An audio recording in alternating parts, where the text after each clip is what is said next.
like the purple hose you wear sometimes. I like nickels, not as much as,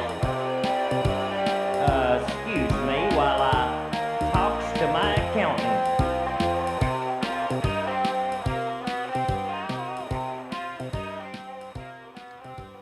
Hello there, colleagues. Across town, across the globe, I'm glad you could join me on the 18th of November in the year of our Lord 2021 so that me and my group of extremely competent investigators can let you know what is really going on in the world that you know and the world behind the curtain, which is where a whole lot is really going on, but you know that if you have tuned in before. So without further ado, I'd like to introduce the people who came with me tonight. Number one, Harry Chest.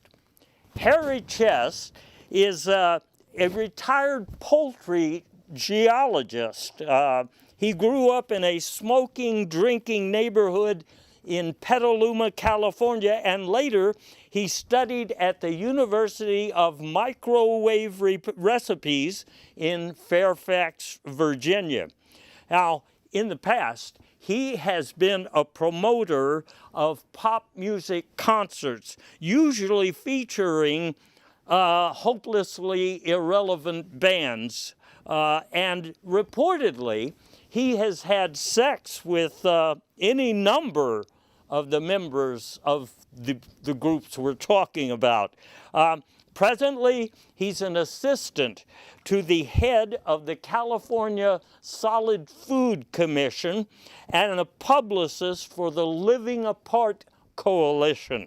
His recent book concerns things that his doctor never told him about malapropisms. Now, I'm not saying that Harry has been guilty of malapropisms, but I do want to ask him a leading question. Maybe that will result in either clarity or a malapropism. But what I want to know, Harry, and I'm not like one of these information gossip spreading types, these people you had sex with in some of these hopelessly insignificant groups, can you give us any of the names?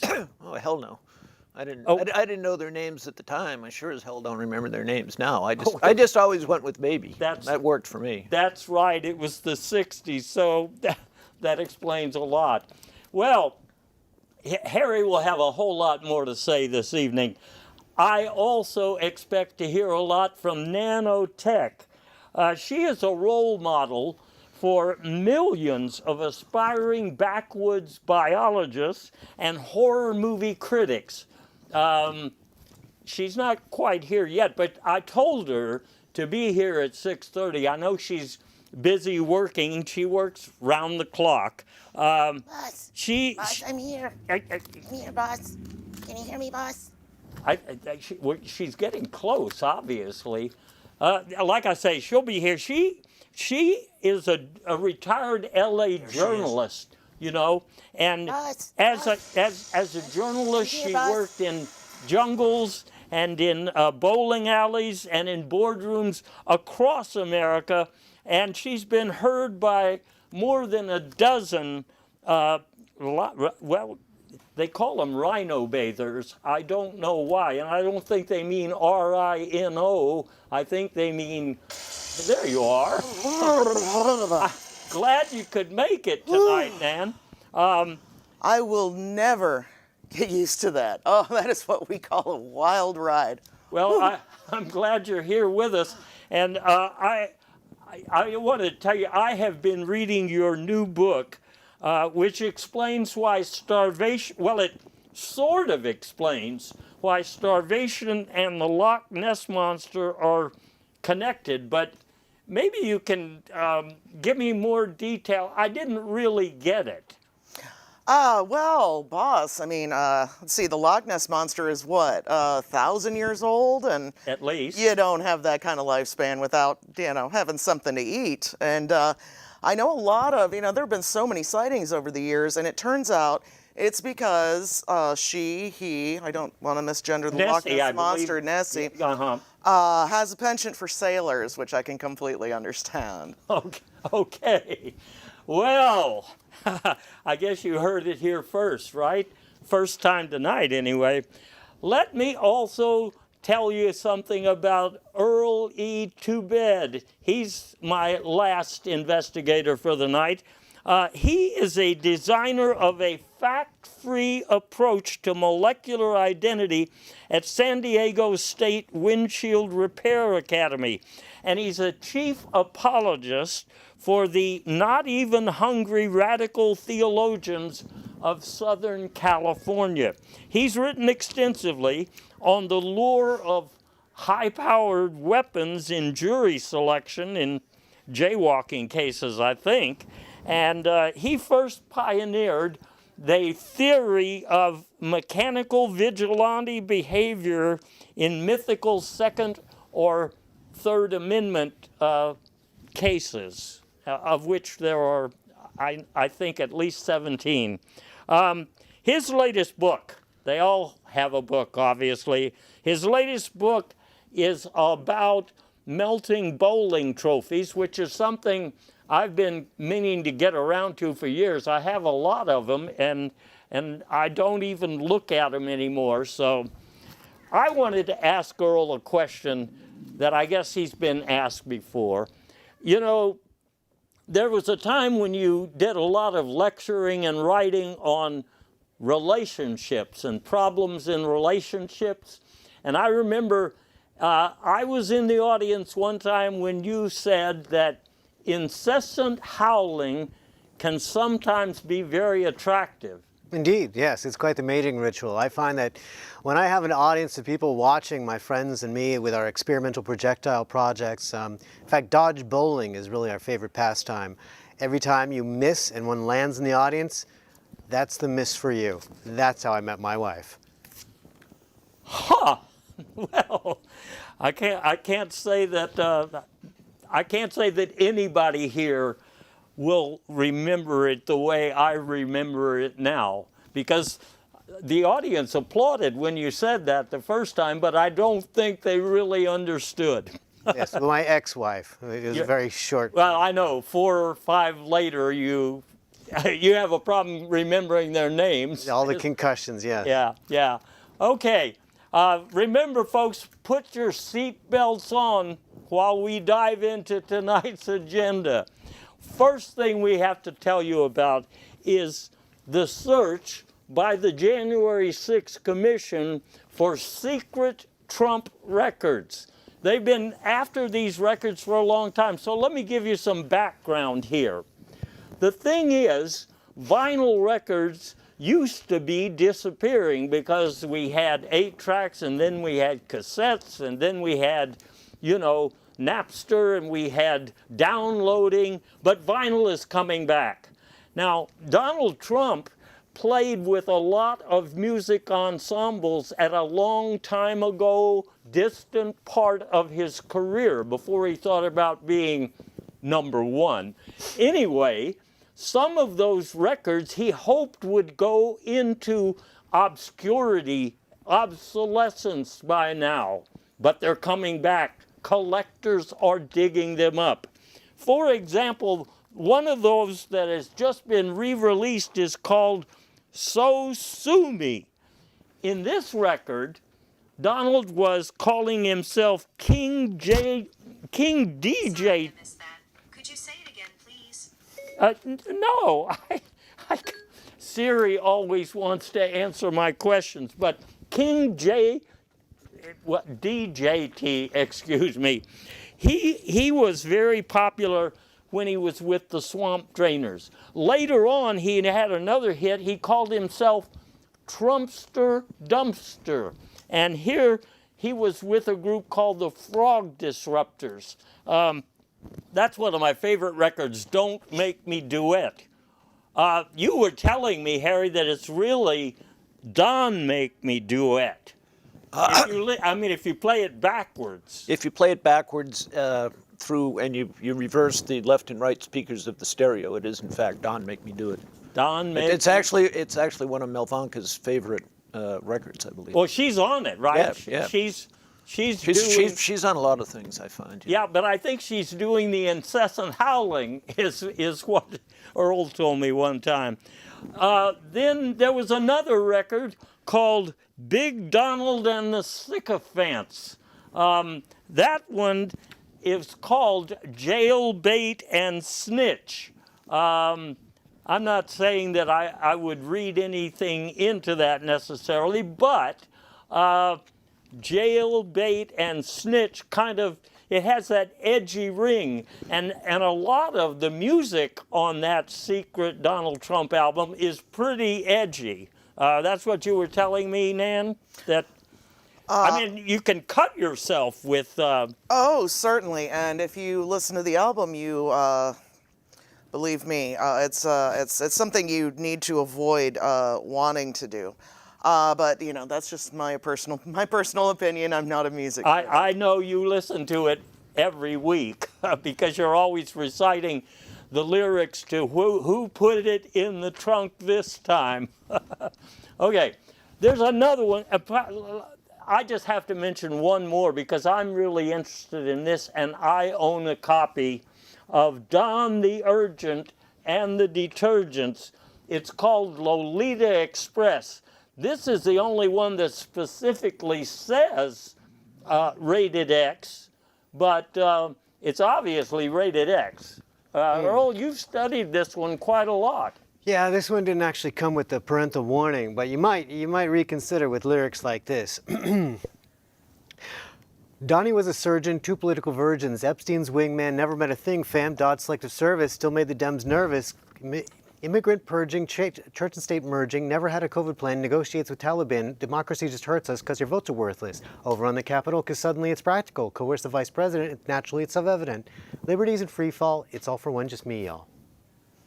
Wow, Earl, those are what the kids call some sick beats that you were throwing down. Thank you, thank you. Learned to spit at age 3. And on the album, there's a long instrumental passage after that, which has a lot of sound effects. The gargling sounds like Nessie to me, but never been able to confirm that. It's supposed to be an actual reptile or mammal. It's not specified. I mean, it's one or the other. Anyway, everybody on the committee would like a copy of all of the secret Trump records. But in the meantime, they're going to go after people who have something to say about what was going on. And the first person who qualifies for that distinction is Mr. Bannon, Steve Bannon, who has utter contempt for that January 6th committee. But I'd like to ask my authority on legal matters, one of my authorities, Harry Chest, about the fact that they will now be going after people with barely concealed contempt. Yeah, in fact, there's a new standard they'll be held to. It's not preponderance of evidence anymore. It's simply more probable than not that the event occurred. Right, and I think we all have a suspicion in that direction already, but I'm not going to speak for everybody. I'll tell you what, though, to get Steve Bannon to go along with this indictment, a criminal indictment for contempt, he's got to be forced to own up to being a criminal. So how are they going to make him comply? That's what I'm trying to get at. Well, number one, I have been told, and none of you will confirm it for me, that he is already being forced to listen to Kanye West records all day long, all week long, until he finally says, stop it.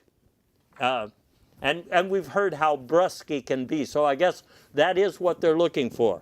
I've also been told that he's going to be asked to serve as a Santa Claus at the Mall of Infamy in Virginia this holiday season. That's one way to get him to comply, huh? Yeah, well, you know, boss, he is really good with kids, so I think that used to be important for a Santa Claus. I didn't know it still was, but finally, I am told that he is going to be required to bathe and shave on a daily basis. Right, Earl?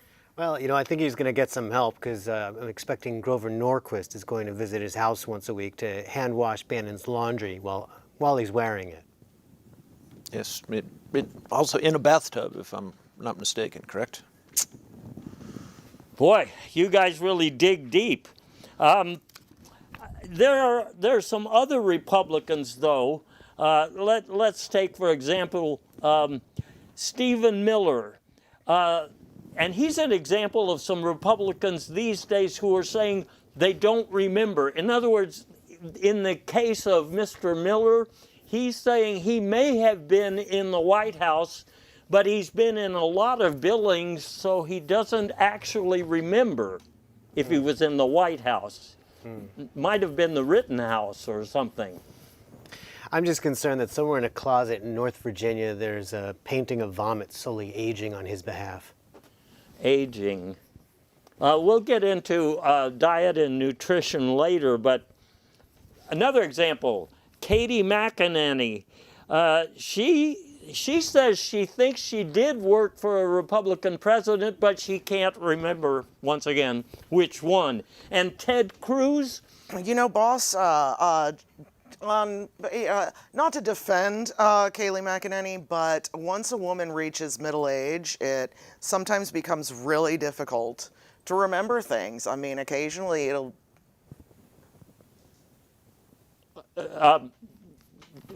That sentence.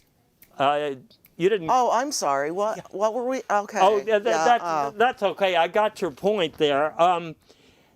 And Ted Cruz is another example of people who don't remember. He doesn't remember ever debating a big bird. I think he's been saying lately that he doesn't even speak bird. You were telling me something else about him? Well, yeah, you were saying that there was that Go Find Me campaign. I was just giving... Oh, yeah, all of these Republicans have joined the new internet site Go Find Me. And it's such a blessing, given the tension they've had between them and, you know, Sesame Street. I'm glad the GOP finally drew a positive lesson from the street's Go F Me campaign. Okay. I mean, I agree with that. And I'm all for the bird. I mean, I don't want people shooting birds. I want them... Flipping. Yeah, that.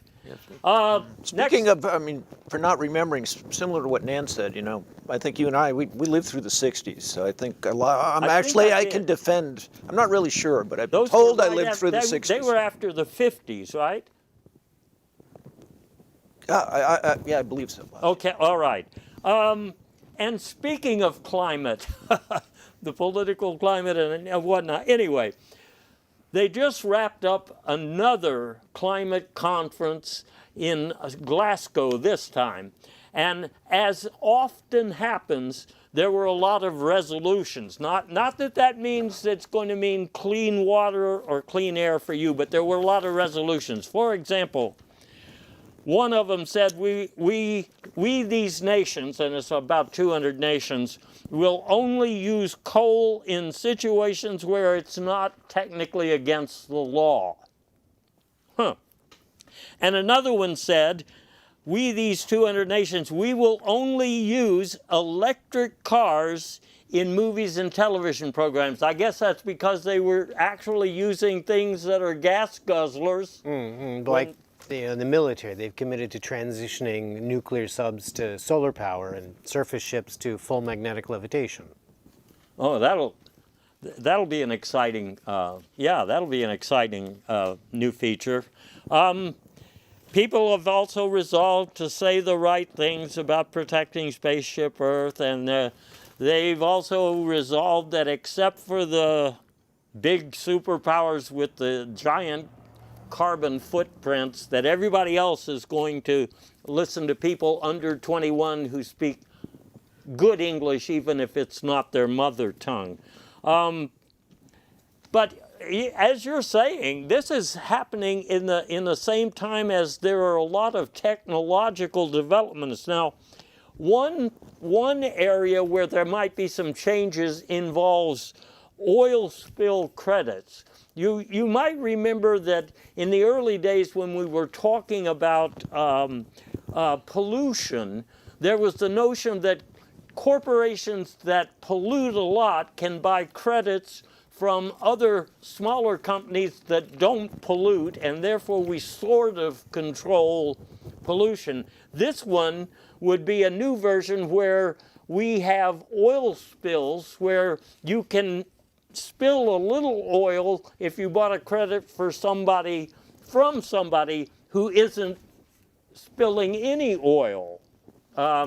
This doesn't have much Democratic support except for Manchin and Sinema, but you were telling me that it's more complicated than it looks. Well, it's more that it's a refreshing change of direction from the previous administration, whose contributions to international climate talks is something along the lines of jingo, lingo, bingo for pinkos. Yeah, that's what it was. I remember that. And they also looked like they had been looking at the sun too long, and they sounded like they had. But right now, there is talk of commercial airliners being powered by solar power, and that would be an engineering feat. In fact, some of the aviation journals are talking about it right now in exactly those terms. Well, unfortunately, there have been a few setbacks. As you know, the last solar eclipse left no survivors. So everyone's still sort of working on that at this point. Oh, survivors, yeah. Yeah, a bit of a, yeah. You know. I see what you mean. Yeah. Well, here's what it comes down to. While many of the smaller nations of Earth are resolved to do something about all our climate problems, and while there is a lot of technological innovation going on, what the rich nations are mostly doing is agreeing to provide T-shirts about shaving the earth to all of the poor countries. Doesn't sound like it's going to solve a problem. Not to me. I mean, it sounds like they just need a little help from Oprah. You know, for example, she goes and distributes the clothes in arenas where entire wardrobes of, you know, goodwill propaganda will be taped under attendees' seats. Yeah, she tosses them out. You get global change. You get global climate change. You get global climate change. It's quite a festive event, actually. That sounds great, but I thought we've already been shaving the earth through deforestation for a long time. So. Well, technically, yes. Maybe they just had that shirt left over from a time before. I probably. Yes, I believe that was during the Nixon era when people were a little overgrown and people would look askance at them. Askance. That's a dance movement, as I recall. We've talked about that. Well, they created the EPA and the EPA in the 70s, so those conversations, I think, were more led by the American movement. Ah, yes. Oh, the people that miss America. Yeah. Yeah, a lot of us miss America these days. And the cover-ups, it all kind of, Yeah. Speaking of which, inflation is the big devil of the moment, with prices soaring everywhere. For example, you know, a lot more people have pelicans for pets, and pelican food is going through the roof right now. I was going to get some the other day for my pelican. Fortunately, somebody told me they'll eat anything, or just about anything. So I'm trying that out. As far as I know, they were doing okay eating the smaller, weaker penguins first, but those have been in a sort of short supply. Yeah. Yeah, a lot of things are in short supply, except I am understanding that lint removal kits, those prices are soaring on those, even though lint is not in short supply. Oh, lint prices are down 40% due to the fact that we have an oversupply of lint now and not enough demand. We have a sort of a lint glut, if you will. Okay. In addition to a lint well, yeah, what you said, I understand that mailman repellent, that spray that so many of us use because mailmen are constantly bringing us bills that we can't pay, the mailman repellent through the roof. Also the scuba diver pictures, those cost a lot. It's a good thing I stocked up on scuba diver pictures, you know, before all of this got started. But let me just point something out here. You see this picture of a freezer that I took the other day? That's what a lot of people's freezers look like right now because they can't really afford food anymore that they used to buy at the grocery store. So what people are doing instead is looking around the house to see if there's something that they can eat. For example, this is sort of a confession. I have an old lazy boy type of recliner which I sauteed the other day, and I have leftovers that will probably last me another, I don't know, 3-4 days, maybe a week. How about you guys? Well, personally, I've been really enjoying the pelican food that. So I guess your pet. Yeah, I had some free samples. Now I'm getting my finances a bit back on track because, as you know, substance abuse is down. It's not quite as de rigueur as it used to be, and it's also more expensive. Oh, it's yeah. My accountant is thrilled. He's thrilled. I had a $1,000 a day airplane glue habit, and it turns out you can't really. It doesn't have much nutritional value.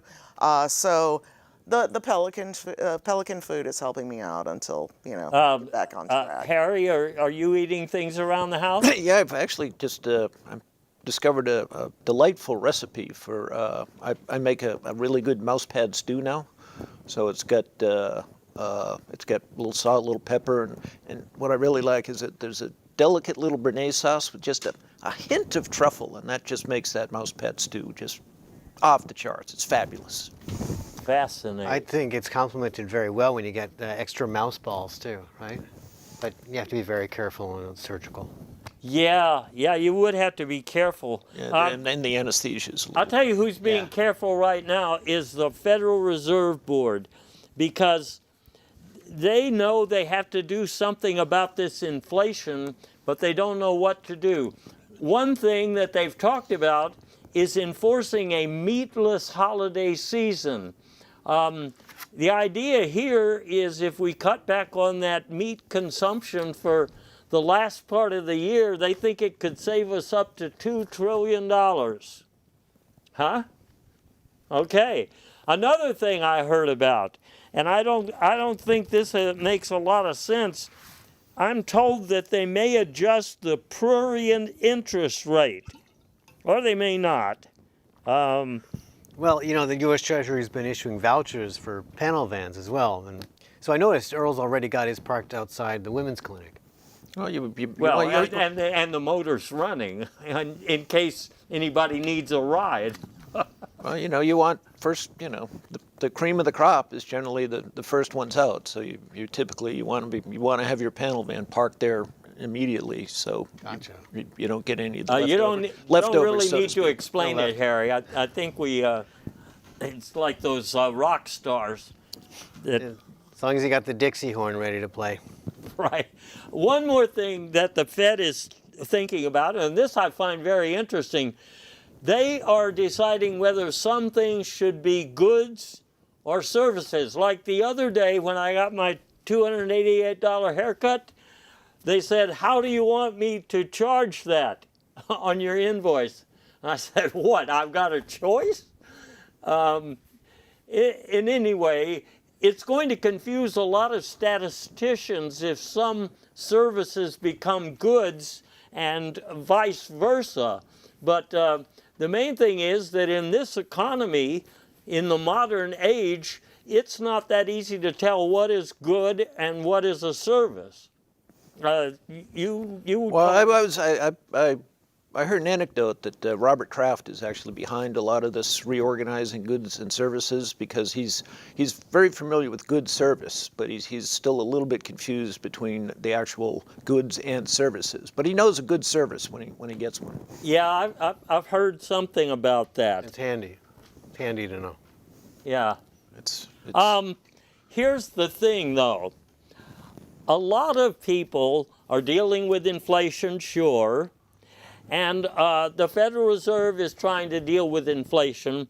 But on the other hand, one thing that's happened that's good for people who are starting to get old, and I mean over 65 old, is that their Medicare plans now include all sorts of features that they don't really have to pay for. I wanted to share a few of them with you because if you look closely, your first impression would be, well, they're all the same, but they're not. Look here at what's available on the Exuma plan. Exuma offers microwave tune-ups. You know, I could use a microwave tune-up. Every time I put something in, you know, that's not supposed to explode, it tends to explode anyway. So I certainly would never turn down a good tune-up. That's exactly, yeah. Exactly. I mean, it's free. This interested me, the Rumba Squad. Now, you would think that this means they're going to give you rumba lessons or something like that. No. What they do, they send out a rumba squad, and while you're doing your housework, they are just all over your house doing some rumba movements so that you can relax and get into a groove. That's so festive. I love it. Yeah, but you're not old enough yet, Nan, so... Almost there. They give away a book which tells you a lot about poisonous houseplant information. So if that's important to you, go see the Exuma people. There's another one, though. It offers different benefits. It's the AARPO box plan. This one has barking lessons. Barking lessons? Barking lessons. I mean, for your dog, okay. Presumably. Well, my dog, I mean, already reads Braille and does astral projection. Well, my dog has been taught Portuguese and is planning to become a folk singer. Portuguese folk songs. He practices every day at the bus stop. I need to teach him to drive so I don't have to take him down there every day. Is that turning out to be a profitable exercise for him? Not profitable yet. Okay. No, but you have a business plan in place? Oh, 5-year plan. Okay. By the 5th year, he's planning to make it all back. And it has something to do with that vomit on the wall thing you were talking about. A painting of, but okay. Oh yeah, it's a painting of it. Mm-hmm. But it's going to be 5 years old. Now, teller visits. Apparently, when you are overdrawn at the bank, if you have this benefit plan, the teller will come out to your house and let you know. Which sounds fantastic. I thought, okay, sign me up for this, AARPO.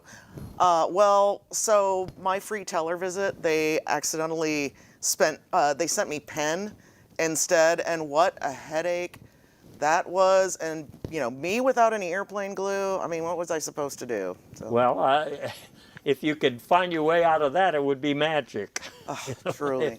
Anyway, they also have some study groups, I don't know studying what, and a tip service. But here's the plan that I really like. This is one from Cigna Heil. They have a chest expander video. And I don't think it matters if you're a male or a female elderly person. Everybody would like to expand their chest, right? Yes. Well, almost everybody. Okay. I did. Have you watched the video, boss? I watched up to the part where it said you have to turn it off if you are not. I forgot what the age was. I thought Stormy Daniels did just an absolutely fantastic job for her. Yeah, for her first job out of the box. I thought she did really well. Right, exactly. This plan also has a doctor speak translator. So if your doctor tells you that you have an ileomatic glycephalol, you can look it up right there. It's on a little pocket thing like your iPhone, and you just look at what he said on your device, and you can know what he's telling you. Usually, now the one that I'm surprised about here, they offer 20 pounds of squirrel protein. I have been told, I'm not sure about this, but I've been told that you can feed that to your pelicans. Yes, and I enjoy it myself. In fact, I would go as far as to say that squirrel's favorite is my favorite too. Okay. Earl, do you have any insights on? I mean, just that I'm already getting health alerts through this thing. You know, I already subscribed to the Twitter feed for Achtung lessons, and I purchased my first Einrad dryer. And you get it at a discount, I imagine. I do. I mean, the pigs have never been shinier, and now drier. Well, I can hardly wait until I'm eligible for one of these programs, but as a service to all of you out there, all of you oldies who watch this show, I know some of you have been watching us for 65 years, which is why I know you would qualify for some of these free benefits. Nan, if I might bust, Nan, how are you preparing your squirrel protein? Squirrel loaf. Actually, I'm shaping it into a turkey for Thanksgiving. Mashed squirrel protein. It's wonderful. Little butter. You'd never know it wasn't sweet potatoes. You know, little few pecans, maybe a little airplane glue to hold it all together. There are just so many things you can do with it. But if you're out of airplane glue, this is true. Well, just on its own, it's just perfectly delicious. A spoonful in the morning, you can stir it in your coffee. Okay. I'm not being paid to say any of this, or I might be, full disclosure, but I highly recommend that everyone give it a shot. Are these cruelty-free, free-range squirrels? Yes. Well, no. No? No, not at all. Not no. when they come out of your basement. There's the extra cruelty version, and then there's the lower cruelty version. That's a little more expensive. Cruelty light. Yeah, cruelty light. Yeah. That's what I mix in my coffee in the morning. Oh, perfect. Great. I'll tell you something. There are people who don't really qualify for these special Medicare plans that we're talking about, and these people are different from those fighting inflation. I'm talking about a group of people who prepares in advance, those who have shrewd investments, you know, and that includes my colleagues here. I know they've been investing shrewdly for years. For example, I know that, I happen to know that Earl is heavily invested in Johnny Cash cows, and I know that Nan has been talking to a denture capitalist to bite down on some of these. Anyway, I understand you have a new shrewd investment, Harry, which is, I'm told it's some sort of synthetic golf ball. Yes, that's correct, boss. I'm really excited about this project. In fact, I'm so excited I brought a prototype of the synthetic golf ball. So for everyone. Harry, are you sure that's not an egg? Well, it's a prototype, isn't it? So it's still in the beta testing phase. Okay. But what we're having, it's very aerodynamic. It flies through the air quite well, but we're having a little trouble on impact when it breaks. So we've got our civil engineering and mechanical engineering team doing a finite element analysis on it to determine where the cause of failure is. But I'm very hopeful this will take will take off someday soon. And it's a golf ball that's self-propelled. In other words, you wouldn't actually have to strike it with a club. Well, we're not quite there yet, boss. But right now it's solar powered. So, but we're trying to move from having the little solar array on top of it to truly being a self-contained, self-propelled device. Well, that's a shrewd investment. I hope you don't have all of your eggs in one basket there, Harry, but it sounds like you're on top of something. And yeah, we've really teed off on the whole concept, I think. I'll tell you one thing. I know this won't sound very interesting to some of you, but I'm invested in a lifestyle coach training program academy, because a lot of these people who hold themselves out as lifestyle coaches, they actually have no particular, they have nothing to impart until they are actually trained. So I'm pretty much up to my eyeballs in that. Earl, you've got something more down to earth, or it's like it's sitting close to the earth. You're invested in the Safety Net Profit Company, and I think they make tents. Yeah, well, they also have a line that I've decided to throw in for. So back in maybe the early 90s, they were part of the hobo chic movement. Well, now together we're launching this line that's more on the lines of hobo streak, providing invisible clothing. So it sort of evokes the disinherited and exceedingly ambulatory sports enthusiast. We carry all the major sports franchises and trademark mascot costumes. Have a run through our stores. Just if I could just dig a little deeper on this, Earl. I'm looking at the picture. It looks like that habitat would be a little Spartan, don't you think? I mean, without buying all the accessories you're saying are also part of the company. I mean, a lot of people just pick up this tent.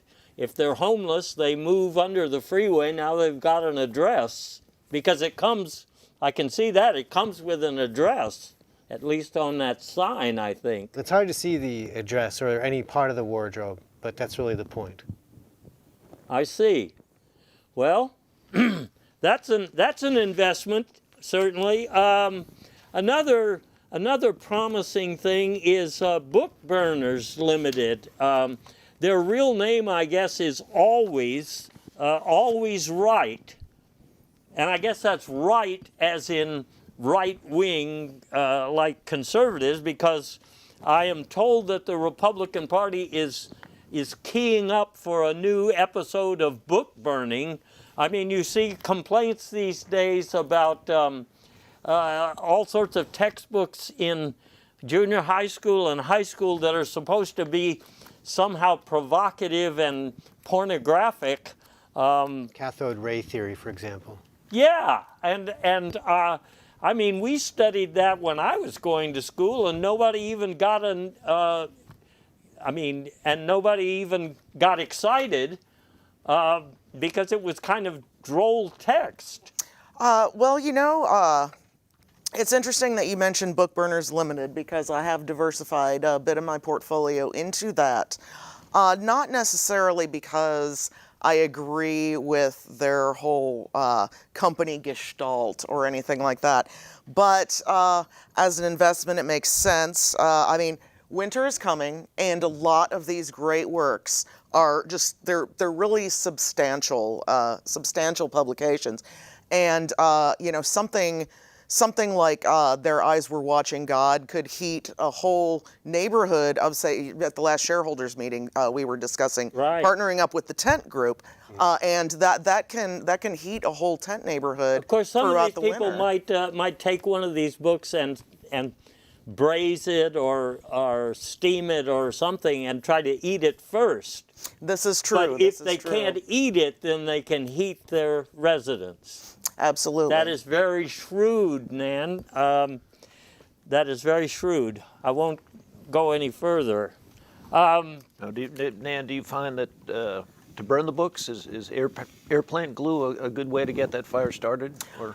Not unless that's something you're really into, you can have some unexpected experiences with that. I see. Let's just say that. I won't say too much, but because I don't want to. I know sometimes we have children watching. I don't want to encourage anything. Well, like that. we have children watching, and we have people over 65. A lot of them watching who've been watching so long that they can't remember your names, which I can't remember your names half the time anyway. I can't remember my own name. So Yeah. Another investment, I don't know if any of y'all have money in it. There's a company called Smuggle Correct. And what they say they can do, this appeals, again, mostly to the Republican Party, which is trying to branch out into every local subdivision here with a new, I'll have to choose my words carefully, with a new enterprise. Anyway, this company says that they can import the kind of illegal aliens who will vote Republican. So in a close race, it could make a big difference.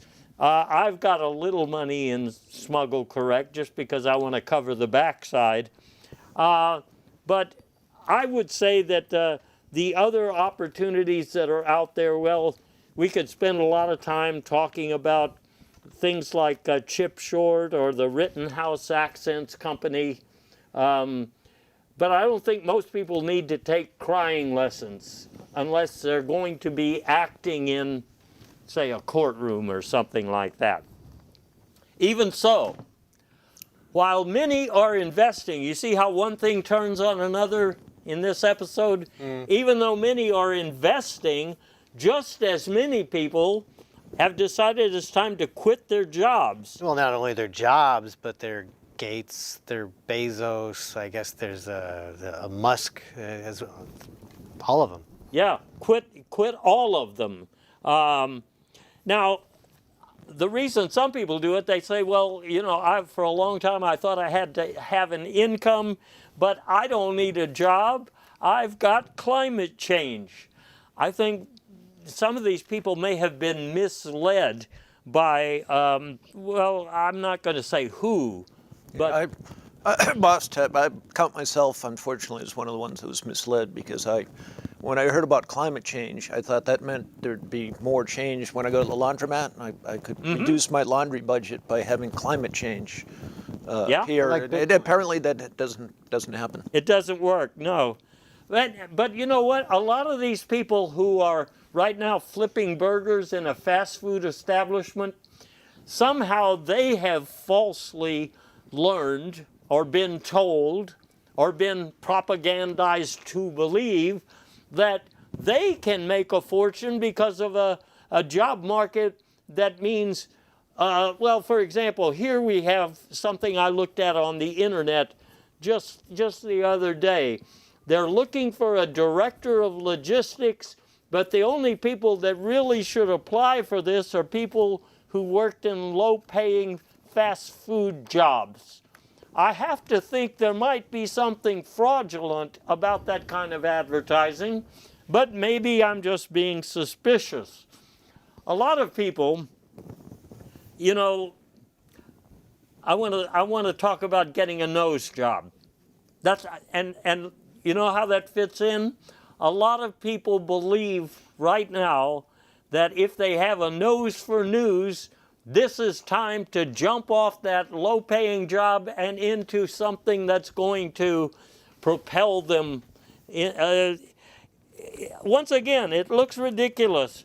And this company that's advertising on the internet asks you to send a naked photo along with your bank account number.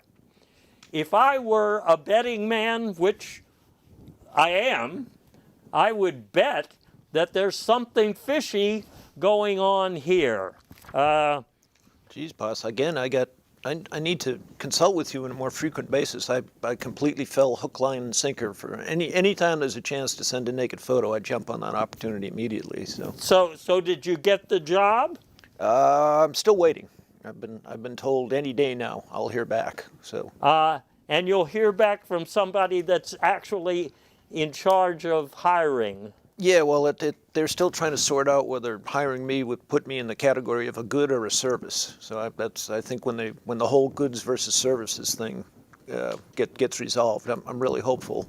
But in the meantime, I have my synthetic golf ball to fall back on. So. Yeah, well, I think that might serve you well going into the future. Going into the future is something we're all going to have to do whether we want to or not. So I'm going to take these last few minutes here, 7 minutes according to what I'm seeing there on the screen, to try, and Earl, did I miss something that you were going to tell me earlier? No. Okay, I just like to practice decorum around here. That's a service. You know, I don't charge for it. But in any case, we want to finish with something maybe a little more lighthearted, because one thing many people are looking forward to is this new Peter Jackson Beatles documentary that's coming around Thanksgiving, about 6 hours worth of stuff that you've never seen. And we have been told that these are outtakes, that this is what really happened when Let It Be was being filmed. But as usual, my staff of investigators has dug into the story, and they have some things to tell you. And not only that, we have already seen the movie, which you people out there haven't. Now, we're not going to spoil it for you, but we do want you to know some things that are being said that are not true. It's just like, you know, these fraudulent job opportunities that we've been talking about. Number one, it is said that the Let It Be sessions were actually filmed in the Twickenham Studios and Abbey Road Studios in London. I don't think so. It turns out that the Beatles actually hid themselves away in a warehouse behind a tobacco shop in Finland. We have a picture here. I can't promise you that's the real picture, but it was something like that. They were parking that big truck in front of it all day long. Yeah, I don't mean to interrupt, boss. Go ahead. I do have some additional info on the filming. Yes. Is they did most of the post-production was done at the Four Seasons Landscaping place in Pittsburgh, Pennsylvania. Well, that's exclusive with me. You heard it here first from me. I'm glad you mentioned that, because I had not heard that before. As much as I have heard, that is a new tidbit. But here's what I want to tell you. There were rumors, you probably heard them yourself if you were alive when Harry and I were listening to rock music in the 60s. People were saying Paul McCartney is dead. He's been replaced. He's not really part of the Beatles anymore. Well, guess what? It turns out he was, or is, dead, but he showed up for the sessions anyway. This is true, boss. I can confirm this. Yet Paul was dead. He did show up anyway. They did a great job. In fact, the story inspired the popular film Weekend at Bernie's. You would have never known. The makeup people did fantastic. He looks great on those album covers. And notice they never made a live appearance after that. They didn't need to. No, they didn't. And when they did, of course, it was he was a bit stiff. But no one really commented on that. Well, what I've been told, one reason he looks stiff, this is what we discovered. The Beatles didn't actually split up after they were filming this segment. They actually transitioned to either another dimension, a parallel reality, something like that. We don't know the exact scientific terminology, but they left that situation, and they actually are still writing music and thriving. They're in the top 10 in this alternate universe. You can see right there they have a #1 hit again. All you need is 3/4 monosilicate or a reasonable facsimile.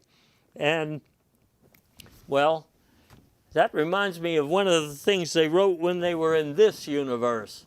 You were telling me that you have heard other things that have been released in this parallel universe? Yeah, the bonus tracks. Everybody's got something to hide except me and my 1978 Ford Pinto.